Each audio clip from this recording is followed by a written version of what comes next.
Election का मुतालबा सैलाब-ज़दगान की जिंदगी से खेलने के मुतरादिफ है। वज़ीर ख़ारजा बिलावल भुट्टो की वाशिंगटन में प्रेस कॉन्फ्रेंस।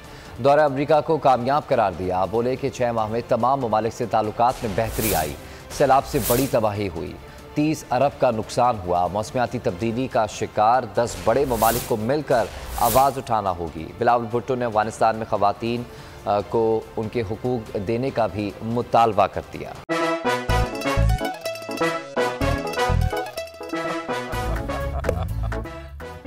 आज इनको फंसा दे। बताओ ऑक्सीजन का क्या फॉर्मूला है? O2। इंसानी आंख कितने मेगापिक्सल है? 576 मेगापिक्सल। अच्छा, वो कौन सा जानदार है जिसकी 5 आंखें हैं? मक्खी। किसी भी एंगल से ये नहीं कच्चे, क्योंकि छठी के बच्चे आपसे अच्छे।